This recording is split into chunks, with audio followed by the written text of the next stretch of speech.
नमस्कार, आप देख रहे हैं न्यूज 24। मैं हूं अजीत अंजुम। बनारस में, शहर बनारस में, जहां से अरविंद केजरीवाल ने आज पर्चा दाखिल किया है। कल नरेंद्र मोदी होंगे इस शहर में। इस शहर का मिजाज गर्म हो रहा है क्योंकि यहां मोदी, केजरीवाल, कांग्रेस, बीजेपी तमाम पार्टियों के बीच मुकाबला है। लेकिन पहली बार देश के प्रधानमंत्री पद के उम्मीदवार मोदी ने चुना है बनारस को। मुरली मनोहर जोशी यहां से सांसद थे। मुरली मनोहर जोशी गए कानपुर, मोदी आ रहे हैं, मुकाबला करेंगे। मोदी का मुकाबला होगा अलग अलग उम्मीदवारों से, लेकिन कल पर्चा दाखिल करेंगे मोदी।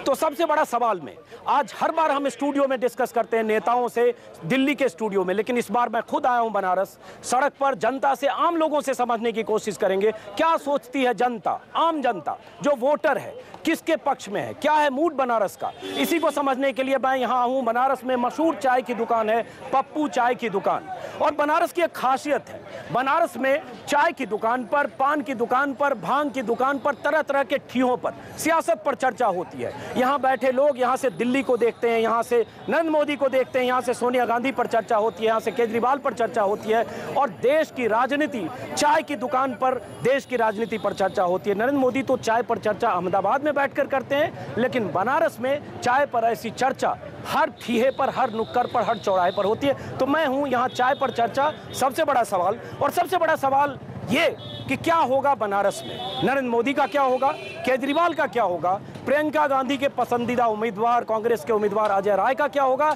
इन सब के बीच कैलाश चौरसिया जो समाजवादी पार्टी के मंत्री हैं उनका क्या होगा, और क्या इन सब के बीच बसपा भी कहीं होगी। इसी को समझेंगे क्योंकि नरेंद्र मोदी कल यहां से पर्चा दाखिल करेंगे। मैं फिर बता दूं, केजरीवाल ने आज पर्चा दाखिल किया, भीड़ भी थी, लेकिन वो भीड़ क्या वोट में तब्दील होगी, और किस तरह से लोग देखते हैं शहर बनारस के लोग, वही शहर मशहूर काशी, तमाम ऐतिहासिक पौराणिकता है काशी के बारे में, और काशी पर भी हम बात करेंगे, और नरेंद्र मोदी के बारे में भी, केजरीवाल के बारे में भी। शुरुआत करते हैं, सबसे पहले समझने की कोशिश करेंगे एक एक करके। और आपको बता दूं, क्या हो सकता है यहाँ का मूड, जनता का मूड ना हो, लेकिन आपको एक फ्लेवर मिलेगा, पता चलेगा कि लोग किस तरह से यहाँ सोचते हैं। चलिए आप ही से पहले शुरू करता हूँ, क्या लग रहा है बनारस में क्या होगा। आज केजरीवाल ने यहाँ पर नामांकन दाखिल किया और उसमें बहुत सारे लोग थे, भीड़ थी, लगा कि 5-7-8 हजार लोग भी हैं। केजरीवाल का तो यहाँ कुछ है ही नहीं। अब केजरीवाल तो का जो असली चेहरा था वो नोच के फेंक दिया गया, वो जनता के सामने आ गया। अब वो 500 का नोट दिखा रहे हैं कि मेरे पास सिर्फ यही है, और इसी पे चुनाव लड़ रहे हैं। उसी तरह से नरेंद्र मोदी भाई कहते हैं कि मैं चाय बेचने वाला हूँ,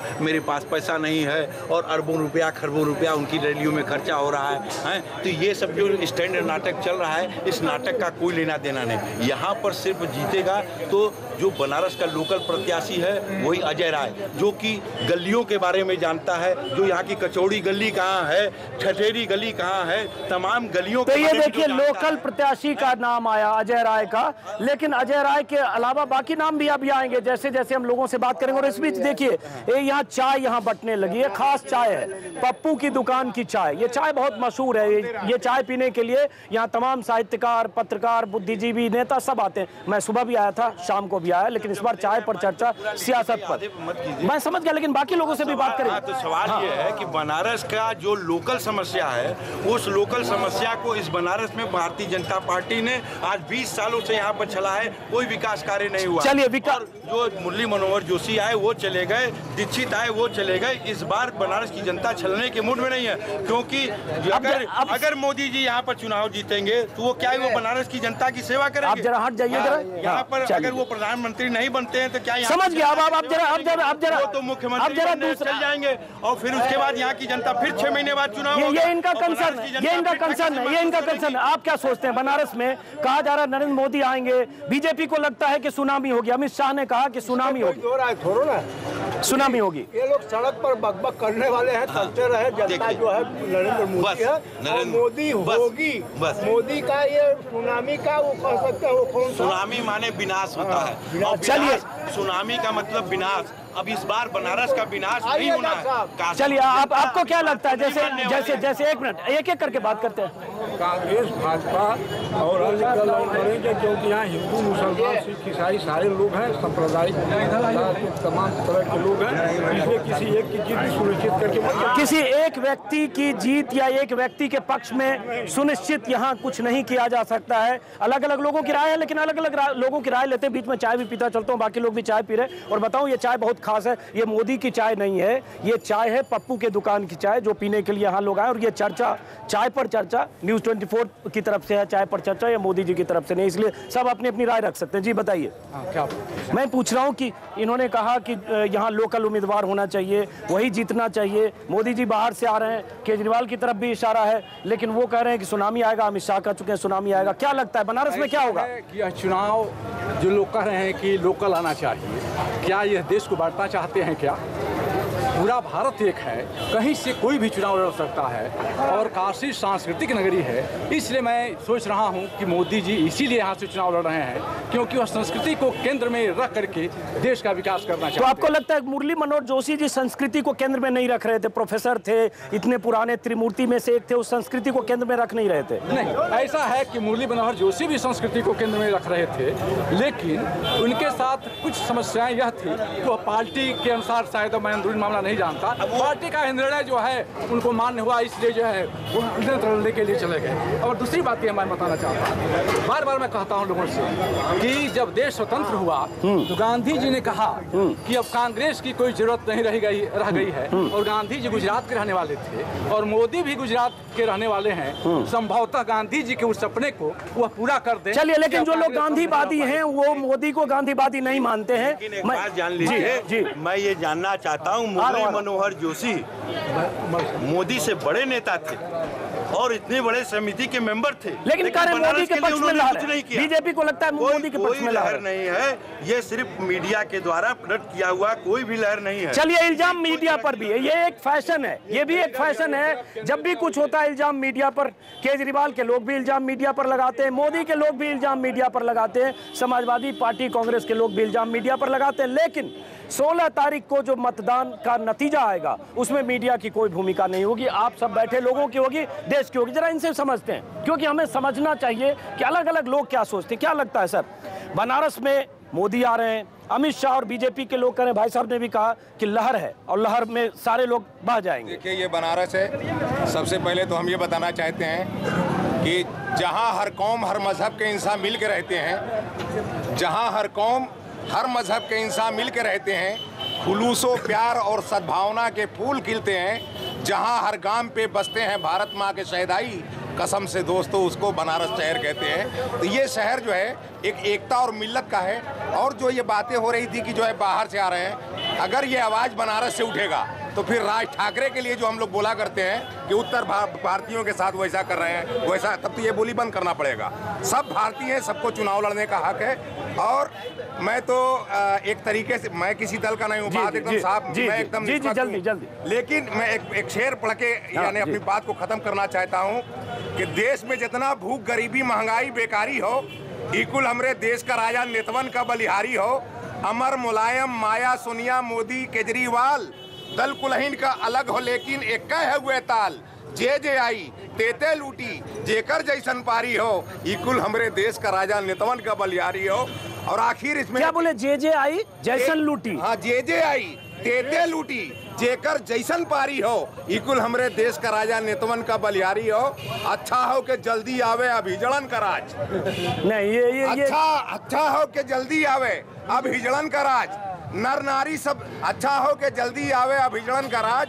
मुझे लगता है इसको रोकते हैं क्योंकि किसी जेंडर बाइस्ड होके हम किसी के बारे में नहीं बोलना चाहते। उनके लिए भी फैसला किया, यहाँ से ठोला लड़ रहा है किन्नर, कमला किन्नर, अच्छी बात है, उसको भी हक है, अच्छी बात है। हम लोग नर नारी को देख चुके हैं, बिल्कुल सबको हक है। समझ में ये जो वतन परस्त होना चाहिए। भाई साहब, दूसरे लोगों के लिए और बोलना चाहते हैं, एक मिनट जी। जो बात कहा जाता है कि देश के लिए इनको चाहिए, देश के लिए उनको चाहिए, वो भी तो देश के ऊपर बैठे हुए थे, उस पीरियड में कारगिल के अंदर घुस गए थे और उस इलाके के चरवाहे अगर ना होते तो पता नहीं क्या असर हुआ। तो ये चर्चा भी बनारस में हो रही है, कारगिल की चर्चा कि कारगिल में घुस आए थे पाकिस्तानी, चरवाहे ना होते तो क्या होता। अब ये भी चर्चा बनारस के इस चाय की दुकान पर। आपको क्या लगता है, चाय की दुकान पर यहाँ बहुत चर्चा होती है, देखते हैं सुबह से शाम तक लोग सियासत पर, और यहाँ आज तो कुछ अनूठे ढंग की चर्चा है, नहीं तो चर्चा तो यहाँ ऐसी होती रही है कि वाह वाह वाह सब जो है लेकिन ये सब बकवास होता रहा है। नहीं तो क्या होगा बनारस में? बनारस पहली बार इस तरह से देखा जा रहा है दिल्ली से। हम सब लोग आए हैं कि बनारस में क्या होने वाला है। आज ही पहली बार आपको यहाँ पर्सनली आपको यहाँ जी देखे हैं शायद। जी सवेरे आप जो है तो पर्सनली पहली बार मोदी को भी आप ऐसे देखेंगे ना नामांकन दाखिल करते हुए कल। अब मोदी या मोदी के पार्टी को 20 साल से हमने देख लिया है।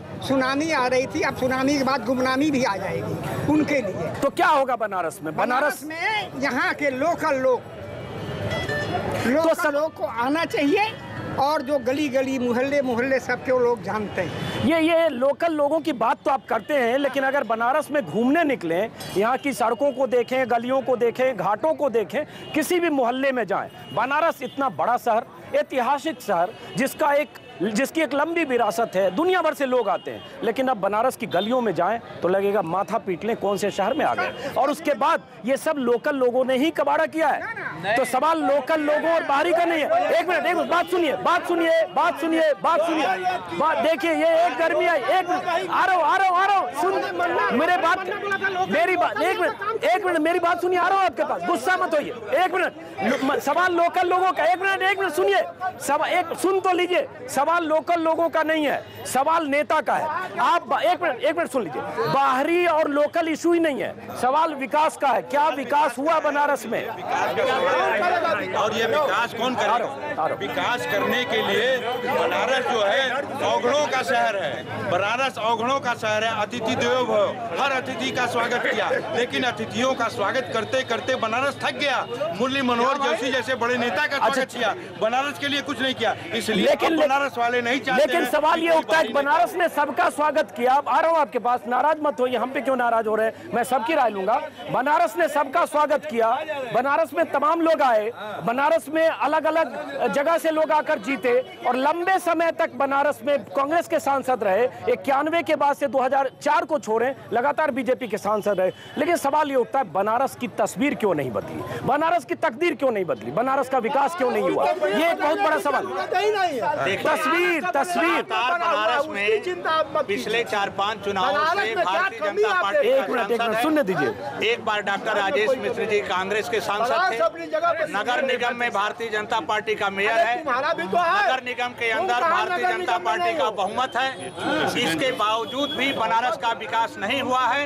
बनारस को गर्त में ले जाने के लिए भारतीय जनता पार्टी पूरी रूप से जिम्मेदार है। और यहाँ से जब से समाजवादी पार्टी की सरकार आई है, देखिए एक मिनट ये जो भाई साहब बोल रहे हैं, एक मिनट समाजवादी पार्टी के हैं। समाजवादी पार्टी में मुलायम सिंह कई साल तक मुख्यमंत्री रहे, अभी 2 साल से उनके बेटे मुख्यमंत्री हैं, लेकिन इनकी कोई जिम्मेदारी नहीं है। क्यों नहीं जिम्मेदारी है? क्योंकि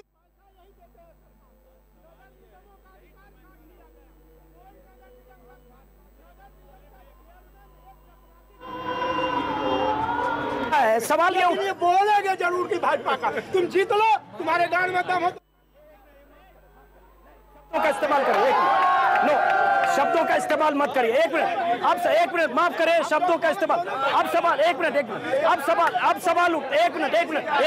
अब सवाल ये उठता है कि क्या बनारस में विकास भी मुद्दा है, या बनारस में यही मोदी की लहर, केजरीवाल के पक्ष में कुछ माहौल ये आ जा रहा है, क्या यही बनारस में मुद्दा है? BHU के प्रेसिडेंट रह चुके हैं, क्या लगता है क्या मुद्दा है बनारस में? बनारस जो है समाजवादी आंदोलन और शिक्षा की नगरी रही, स्वाधीनता संग्राम से लेकर अब तक, और करीब अयोध्या आंदोलन से पहले तक वामपंथी और समाजवादी आंदोलन का एक गढ़ रहा।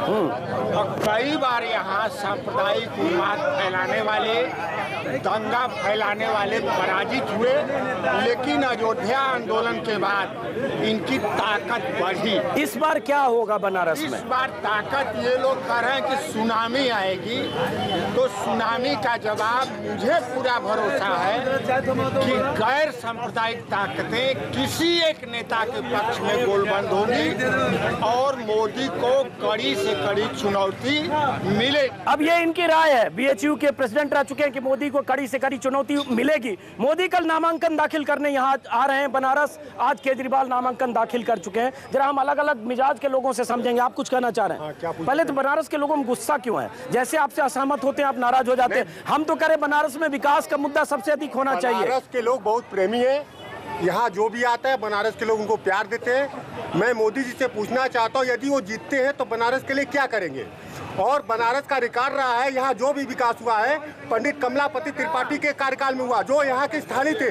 यहाँ का जो भी विकास हुआ है स्थानीय नेताओं के द्वारा हुआ है, चाहे जोशी हो तो चाहे अनिल शास्त्री हो। आज कांग्रेस में उन्होंने अटैची लेकर आया और चुनाव जीतकर वापस चला गया। तो सवाल ये उठता है कि मोदी, आप एक सवाल मोदी से आपने पूछा विकास क्या होगा, लेकिन उससे बड़ा सवाल यह है कि मोदी 2 जगह से जीतेंगे तो आपके सांसद रहेंगे या बड़ोदरा जाएंगे?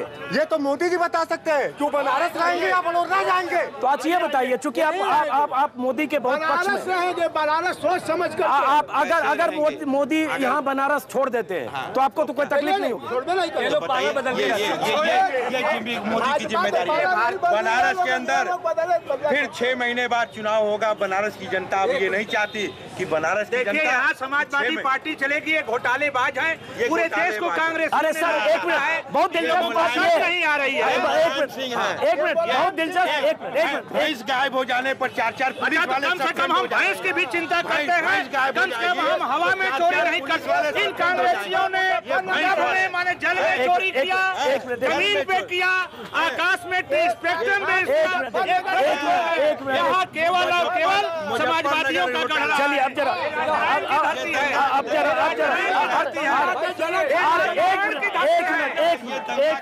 एक मिनट मुजफ्फरपुर नगर के मुजफ्फरनगर जनक है।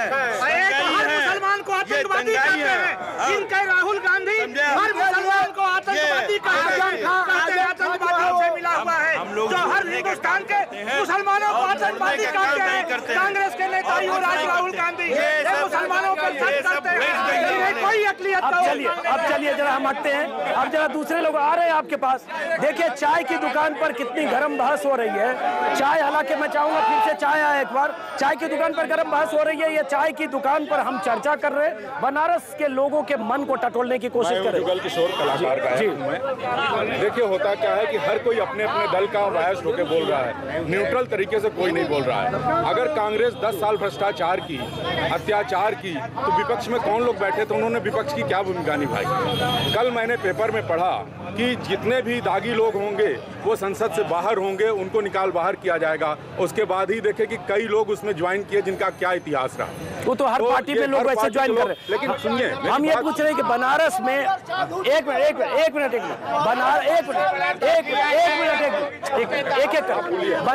बनारस के लोग अगर मतदान करेंगे तो उनके जेहन में क्या होगा? उनके जेहन में यही होगा कि स्वच्छ प्रशासन मिले, अच्छी सड़कें हो, बिजली पानी की व्यवस्था अच्छा हो। हम देखिए केजरीवाल को नकार नहीं सकते। उस व्यक्ति के अंदर जो ईमानदारी रही वो वही इस व्यक्ति की ही देन है। हर स्टेट बिजली का दाम बढ़ाने वाला था, केजरीवाल की वजह से कोई स्टेट बिजली का दाम नहीं बढ़ाया। आज टोपी भी ये भाजपाई उन्हीं की वजह से लगाना शुरू कर दिए, और ड्रेस सेंस भी उस व्यक्ति ने चेंज किया। देखिए ड्रेस सेंस का केजरीवाल तो हाफ शर्ट एक जो पहनने थे पिछले साल वही पहनते हैं। तो पैजामा कुर्ता को उसने नकार दिया ना कि पैजामा कुर्ता पहनेंगे तभी हम नेता होंगे।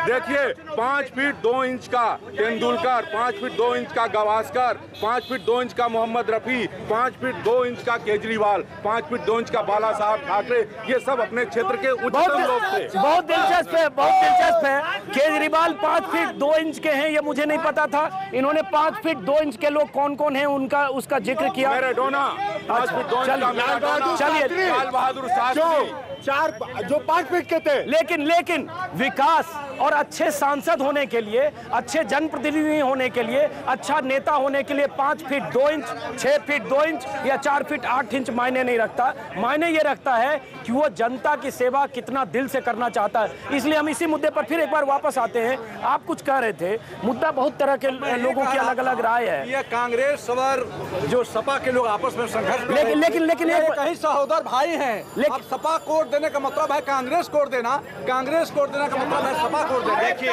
जनता बदलाव चाह रही है भाई, है तो भाजपा कसाई है, भाजपा कसाई है भाई, करके विकल्प कांग्रेस को सबको लेकर विकल्प नहीं है, जनता बदलाव चाह रही है। चलिए अब एक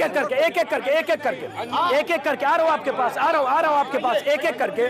लेकिन एक चीज तो दिलचस्प है कि बनारस में कैलाश चौरसिया जो मंत्री हैं समाजवादी पार्टी के, उनका माहौल मुझे कम दिखता है। क्या बात करते हैं? हालांकि कांग्रेस पार्टी और अरविंद केजरीवाल ये दोनों भारतीय जनता पार्टी के एजेंट के रूप में चुनाव लड़ रहे हैं। लीजिए, अकलियत को गुमराह करने के लिए ये चुनाव लड़ रहे हैं। अगर जोर से बोलने से जनता वोट दे दे तो आपको 6-7 लाख वोट आपके कम से कम चुनाव मोदी को हराएंगे, कैलाश चौरसिया हराएंगे। ये लोग जी एक मिनट जरा इनसे हम कुछ नहीं चाहते हैं, मैं सिर्फ सवाल पूछ रहा हूँ बनारस की जनता के लिए वोट का मायने क्या है, उम्मीदवार के चयन का पैमाना क्या है? देखिए ऐसा है, काशी के अंदर अगर कोई नेता किसी पार्टी का हो अब बता दे कि किसी ने बनारस के लिए 90 वार्ड में कितनी मलिन बस्तियां हैं, किसी ने काम किया बनारस के लिए? कोई प्रमुख सचिव को चाहे सैनिक किर्स हो, तो कौन करेगा काम? कौन करेगा? कांग्रेस कर रही है। तक जो भी काम हुआ कांग्रेस ने किया, देश को आजाद कांग्रेस ने कराया। जी सुनिए माननीय, मैं आपको बताना चाहता हूँ जो ये लोग नौटंकी कर रहे हैं, देश को जो गुमराह करने का, कांग्रेस ने इतना काम किया सर, तो आप मेरे साथ एक मिनट, तो इन्होंने कहा कांग्रेस ने बहुत काम किया। जो बनारस की जनता है, जो न्यूज़ 24 देख रही है, क्या इनकी बात से इत्तेफाक रखती है? और मैं दर्शकों से पूछूंगा, जो दर्शक बनारस कभी भी आए हैं या आगे भी आएंगे, अगर बनारस आएंगे, यहाँ के इस शहर को देखेंगे, गली को देखेंगे, यहाँ के हालात को देखेंगे, आपको लगेगा ये जो बोल रहे हैं वो कितना सच है। कांग्रेस सरकार के अलावा किसी भी पार्टी में कोई दमा नहीं है कि वो कार्य कर पाए। लीजिए अब हो गया, आपने बात, अरे इतने उत्तेजित हो गए कि माइक छोड़िए।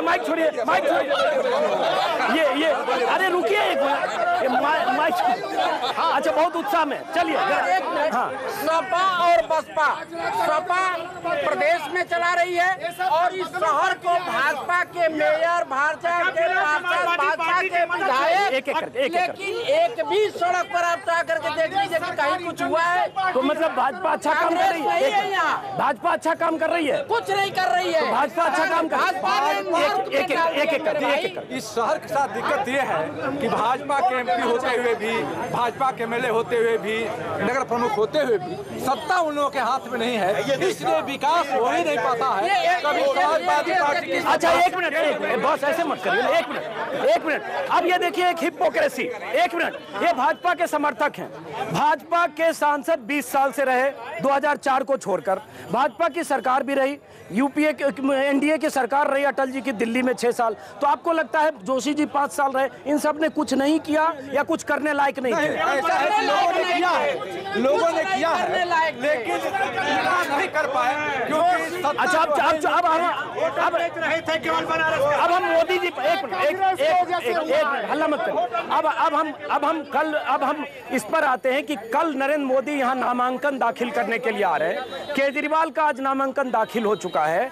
क्या लगता है कि नरेंद्र मोदी के पक्ष में, जैसा कि अमित शाह कहते हैं, बीजेपी के नेता कहते हैं, लहर चल रही है और सुनामी में तब्दील हो जाएगी नामांकन दाखिल होते ही? हमारे सर, लहरों को कभी समुद्र के लहरों कोई गिन नहीं सकता, चंद्रमा का जो तारे कोई गिन नहीं सकता। मैं चैलेंज के साथ कहता हूं कि बनारस शहर के अंदर अगर कोई माई का लाल हो, यहाँ का नेता बनता है जो 90 वार्ड के अंदर किसी तालाबों के बारे में, 80 नदी के बारे में, किसी काम के बारे में अगर कोई काम किया हो, तो बनारस के नेताओं को मैं चैलेंज करना चाहता हूं। चलिए मुद्दे पर आते हैं, नरेंद्र मोदी पर। आपको लगता है कि नरेंद्र मोदी यहाँ के लोगों का दिल जीत जाएंगे? सुनामी आ जाए, जीत जाएंगे,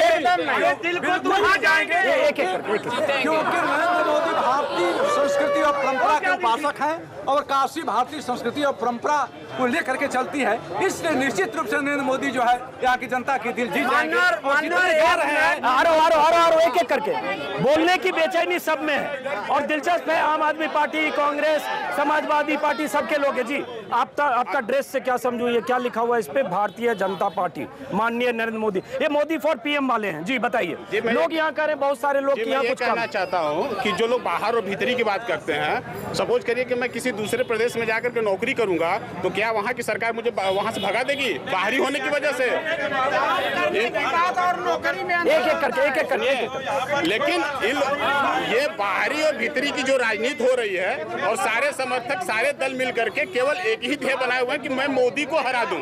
चलिए, ये अलग अलग तबके की अलग अलग राय है। आखिरी क्लोजिंग रिमार्क इनसे लेते हैं जी। देखिए, ऐसा है कि मोदी जी अपना बड़ा व्यक्तित्व बना रहे हैं मीडिया को परचेज करके। इप्सो जैसी कंपनी को उस व्यक्ति ने हायर किया, अरबों रुपया जिस पर खर्च करके ओबामा ने अपना मीडिया मैनेजमेंट कराया था।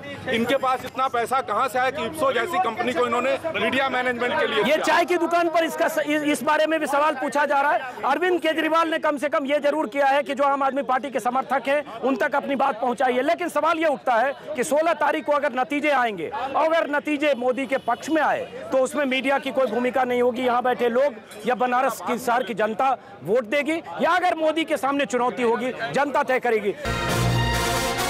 बड़ा सवाल में आपका स्वागत है। सबसे बड़ा सवाल इस बार हम कर रहे हैं बनारस की पान की दुकान से। ब्रेक के पहले आपने देखा चाय की दुकान से, मशहूर पप्पू चाय की दुकान। इस बार हम हैं पान की दुकान पर। ये केशव पान की दुकान है, बहुत चर्चित दुकान है और कहा जा रहा प्रस्तावक जो हो सकते हैं नरेंद्र मोदी के नॉमिनेशन के लिए, उसमें इस दुकान के मालिक भी हो सकते हैं। अभी कुछ पूरी तरह से पत्ते नहीं खुले, लेकिन चर्चा इनका भी है। हम यहाँ समझने आए हैं कि बनारस में जो लोग पान और चाय की दुकान पर आते हैं और तरह तरह की चर्चाओं में सुबह से शाम तक हिस्सा लेते हैं, वो क्या सोच रहे हैं बनारस के बारे में। और आज अगर केजरीवाल का पर्चा दाखिल हुआ है तो केजरीवाल के बारे में क्या सोचते हैं, कल मोदी का पर्चा दाखिल होने वाला है तो उनके बारे में क्या सोचते हैं, कांग्रेस, बीजेपी, बीएसपी और बाकी पार्टियों के बारे में हम समझने की कोशिश करेंगे एक बार फिर से। चलिए, आपने तो पहले से आपने पानी रखा है, क्या है इसमें लिखा हुआ? Modi for PM. तो आप जो बोलेंगे तो वही बोलेंगे, क्योंकि हम लोग विद्यार्थी परिषद जमाने से बीच शासक महामंत्री भी थे, अध्यक्ष भी थे, विद्यार्थी परिषद भाजपा जुड़े हैं।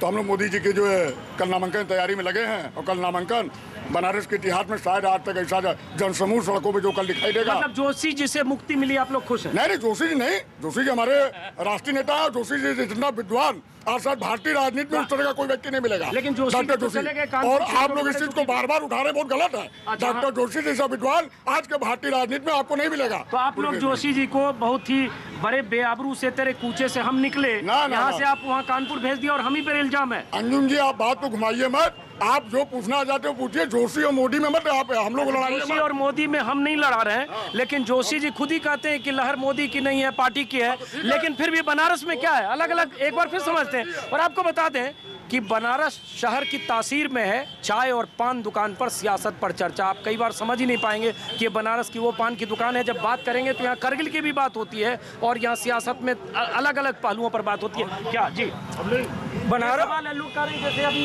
ये भाई साहब कह रहे हैं कि यहाँ लहर है, लहर और मोदी की कोई नहीं है। बनारस की जनता जो है धार्मिक होने के चलते थोड़ा जिसे झुकाव रखती थी भारतीय जनता पार्टी से, लेकिन इस बार जो है बनारस की जनता बनारस के पक्ष में निर्णय लेने जा रही है, क्योंकि बनारस का विकास तो बाहरी लोगों ने नहीं। बनारस का पक्ष क्या है? बनारस का पक्ष ये है कि मोदी जी का पहले जो है ज्योतिष के पर जो है उन्होंने आकलन कराया कि नामांकन का तिथि क्या होगा, और उसके बाद जब बनारस का जो है ज्योतिषाचार्य लोग एक घोषित कर दिए कि 21, 22, 23 ज्योतिष का जिसे निकला है टाइम। गुजरात के सेंट जेवियर्स के प्रिंसिपल ने कह दिया है कि ये कम्युनल और कॉरपोरेट अलायंस का गुजरात आर्थिक मॉडल है, और साथ में उन्होंने यह भी कहा है कि गुजरात की स्कूली शिक्षा पिछले 10 साल के सबसे गिरावट के दौर में गई है। तो ये समझा जा सकता है कि गुजरात का विकास मॉडल नकली है। गुजरात के मॉडल पर भी यहाँ चर्चा हो रही है। और एक सबसे बड़ी बात जो अभी रिंटू जी ने कहा कि बनारस में जैसे यहाँ से जोशी भागे, वहाँ से गाजियाबाद से अध्यक्ष भागे, इनके भागे, कलराज जी उधर भागे, राजनाथ जी भागे। ये लोग सिर्फ जहाँ रहते हैं, जिस कॉन्स्टिट्यूंसी में रहते हैं, 5 साल बाद भागने का काम करते हैं। तो ये बताइए कि मोदी जी भागे या ना भागे, हम नहीं कह सकते, प्रधानमंत्री पद के उम्मीदवार हैं, लेकिन मोदी जी जीत भी जाएंगे। हो सकता है अपने गृह राज्य में वडोदरा में रह जाए, बनारस में ऐसे ही झुनझुना बजाते। देखिए अंजुम जी, एक बात मैं बताऊं, आप चूंकि मीडिया जुड़े हैं, एक काशी जो है बनारस बाबा काशी विश्वनाथ की नगरी है, और आज पिछले 5 महीने से जिस तरह से मोदी जी के नाम पर पूरा भारतीय जनता पार्टी का देश में ग्राफ बढ़ा है। ये महादेव का आशीर्वाद है और महादेव को छोड़ के मोदी जी नहीं जाएंगे, ये हम लोग कह रहे हैं और मोदी जी को नहीं जाने देंगे। बनारस रहेंगे। एक मिनट अभी तक यहाँ पे कोई जो है प्रत्याशी नहीं मिला, भाजपा के भगोड़े प्रत्याशी जो अजय राय को यहाँ से टिकट दिया एक मिनट बंद कर देंगे। नहीं, नो बंद कर दूंगा फिर। एक मिनट रुकिए। देखिए, ऐसा है कि चुनाव में तो महादेव के आशीर्वाद से सिर्फ नहीं जीतेंगे, चुनाव में मतदाताओं के वोट से जीतेंगे। एक मिनट, और महादेव ने अभी आशीर्वाद दिया है या नहीं, मुझे नहीं लगता साक्षात शंकर भगवान आपके सपने में आकर उन्होंने कहा अभी कुछ चीज वोटर पर रहने दीजिए। मैं मोदी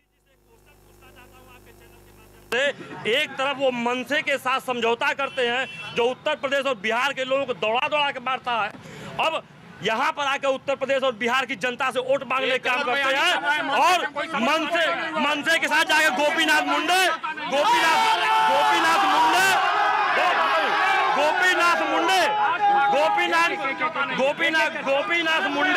और गडकरी जाकर मिलते हैं।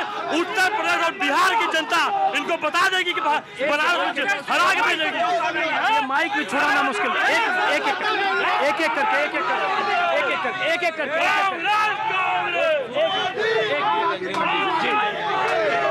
कैमरे पर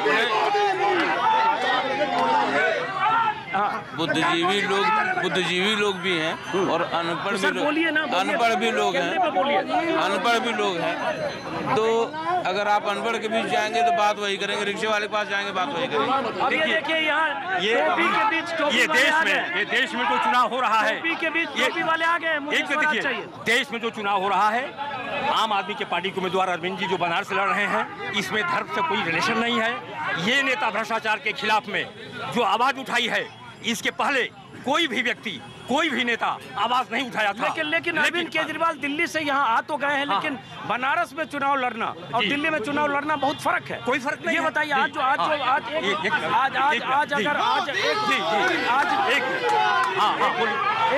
आज नॉमिनेशन में बहुत सारे लोग, बाहर के बहुत सारे लोग, बाहर के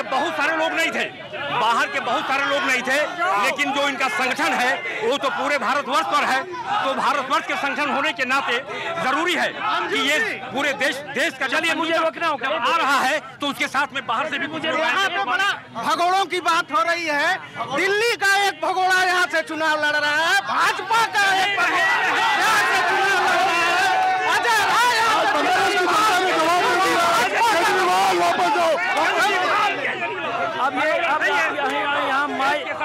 यहाँ माइक पर भी लोग कब्जा करने को तैयार।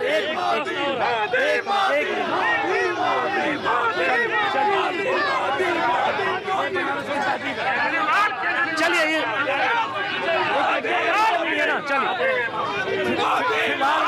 अपने राय सुनी, लेकिन ये जो समर्थक हैं ये जरूरत से ज्यादा जोर से चिल्लाकर बोलते हैं। लेकिन मैं फिर कहूंगा, तय जनता की अदालत में होगा।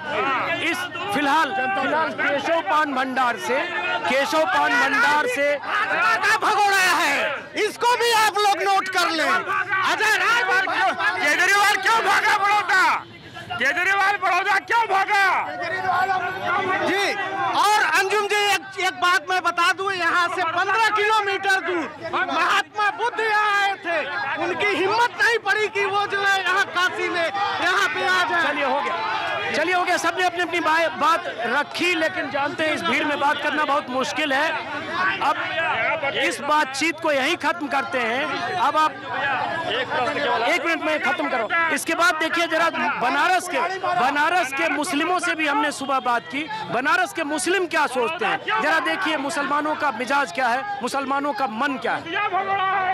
चाय की दुकान, पान की दुकान और हर चाय और पान की दुकान पर सियासत की चर्चा होती है। उस चर्चा में मोदी भी होते हैं, केजरीवाल भी होते हैं, सोनिया गांधी भी होती हैं, राहुल गांधी भी, और देश की राजनीति भी और देश की राजनीतिक राजनीतिक सत्ता पर चर्चा भी। यही खूबसूरती है बनारस की। इसलिए मैं फिर एक चाय की दुकान पर हूं। फर्क यह है कि यह इलाका मुस्लिम बहुल है, मदनपुरा इलाका बोलते हैं। जरा समझेंगे मुसलमानों के मन में, मुस्लिम के मन में क्या है, उनके मन में क्या चल रहा है। दिल्ली से हम बहुत कुछ देखते हैं बनारस को, आज हम बनारस से देखेंगे दिल्ली को इनकी नजर से। तो हम जरा पूछते हैं इनसे क्या सोचते हैं ये लोग इस चुनाव के बारे में, बनारस के बारे में, उम्मीदवारों के बारे में, केजरीवाल के बारे में, मोदी के बारे में, अजय राय के बारे में और दिल्ली की सत्ता के बारे में। जरा आप ही से समझते हैं, आप अखबार पढ़ रहे हैं, जरा फारिग होइए थोड़ा अखबार से और उसके बाद उनसे भी हम बात करेंगे। लेकिन पहले हम आप ही से बात करते हैं। ये बताइए कि आप लोगों का कंसर्न क्या है? चुनाव है, वोटिंग है, अलग अलग जगह सबकी अपनी राय है और अपनी, देखो पब्लिक की राय है, जो राय अच्छी पड़े वही लोग करें। जहाँ पे विकास की बात आप करें, यहाँ कोई विकास नहीं, नाम का विकास। मोदी तो बहुत चिल्लाते हैं विकास, जब आपका यहाँ सब कुछ है, पैसा भी आता है, यहाँ कुछ नहीं होता। विकास नहीं है। एक एक कॉमन चीज है बनारस में, जहां भी जाएं लोग विकास की बात जरूर करते हैं। बनारस ऐतिहासिक पौराणिक शहर बनारस, दुनिया भर से जहां टूरिस्ट आते हैं, दुनिया भर से जहां तीर्थयात्री आते हैं। काशी, वो काशी अगर आप आएं और जब काशी की सड़कों, गलियों, घाटों को देखेंगे लगेगा क्या यही काशी है, जहां विकास से काशी का कोई रिश्ता नहीं है। इनके भी कंसर्न, विकास इनका भी कंसर्न है, लेकिन बाकी बातें भी करते हैं। क्या लगता है, आप लोग क्या सोचते हैं चुनाव के बारे में, उम्मीदवारों के बारे में? ये आज़ादी के बाद से पहला ऐसा चुनाव है जो डिफरेंस है। अभी तक तो जो रूट पे लड़ाई होती थी, उस रूट पे कोई जो वादा करके जाते थे कोई पूरा नहीं करता था। अब यहाँ पे कैंडिडेट 2 बाहर से हैं और कुछ यहाँ के लोकल भी हैं, कुछ पड़ोस के भी हैं। लेकिन असल ये अध्यात्म की राजधानी कही जाती है बनारस। बनारस असल ये काशी है और जिसका पाप का घड़ा भर जाता है वो बनारस का रुख करता है और अपने पाप का प्रायश्चित करता है। तो आप किसी की तरफ, एक मिनट, किसी की तरफ इशारा कर रहे हैं क्या? मैं इशारा ये करता हूँ कि पूरे दुनिया से लोग यहाँ आते हैं अपने पाप का प्रायश्चित करने के लिए।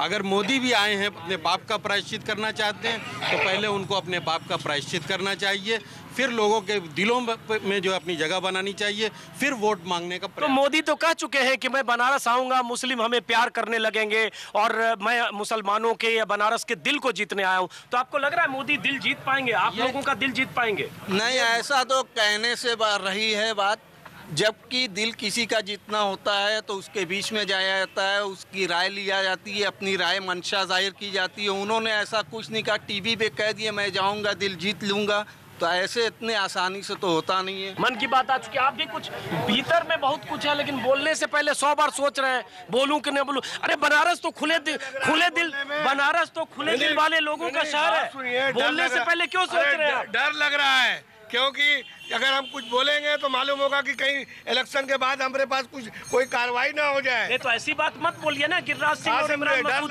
ऐसी बात गिरिराज सिंह और इमरान मसूद की तरह पाकिस्तान भेज देंगे, डर नहीं लगेगा, बस हो गई बात। तो ये देखिए, ये एक बात है जो गिरिराज सिंह ने कही है, संदर्भ वही है कि पाकिस्तान भेज देंगे। लेकिन उन्होंने कहा, पार्टी ने कहा कि ये हमारी राय नहीं है, मोदी ने भी कहा ये हमारी राय नहीं है। उनको जो है पार्टी उठा के फेंक दी होती, क्यों अपने पास रखे हुए?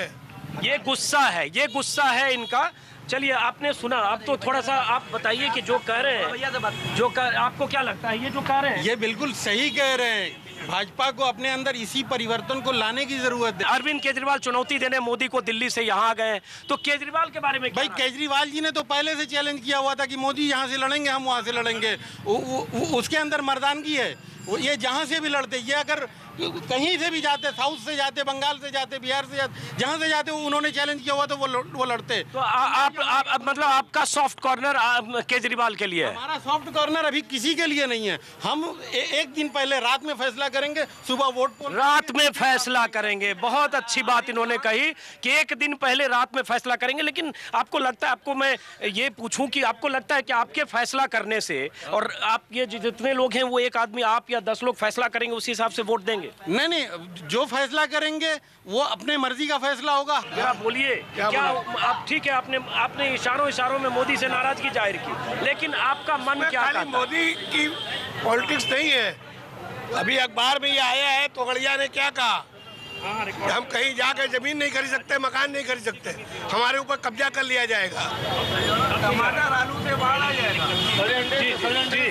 ये ऐसा बोले ललकारा जाता है कि पाकिस्तान भेज दिया जाएगा, मार दिया जाएगा, तो मुसलमान तो ऐसे ही डरा हुआ है। लेकिन सवाल ये उठता है कि इन सब के बीच आपका मन किधर है, ये भी समझना जरूरी है, क्योंकि एक तरफ मन आपका नहीं है, हमें समझ गया, अब उसके बाद क्या? हमारा मन, हम फैसला एक दिन पहले ही करेंगे। चुनाव से पहले साफ सुथरी नेता की बात थी हर पार्टियों में, कोई आदमी सही आया खाली केजरीवाल के छोड़ के। तो केजरीवाल से आपको उम्मीद है? जी, ईमानदारी की शुरुआत तो केजरीवाल ने किया है। अच्छा, लेकिन वो तो 49 दिन में भाग गए, उन्हें लोग भागने क्या बीजेपी कांग्रेस मिलकर उसको परेशान करके रखा हुआ है। क्या बीजेपी और कांग्रेस ने मिलकर परेशान किया हुआ है। सत्ता पर कब्जा बेईमानी से किया जाए, ये सही है? या ईमानदारी से बताया जा रहा है? इससे बड़ा ईमानदार कौन हिंदुस्तान के अंदर है? जाना है कि उनकी अपनी मजबूरी। चलिए, ये आपने सुना, अब आप ये उसके ईमानदारी का सबूत है जो उसने सत्ता छोड़ दी। अब आप दर्शक के नाते जरा अंदाजा लगाइए कि इनके मन में क्या है, इनके दिलों में क्या है, इससे आप अंदाजा लगा सकते हैं।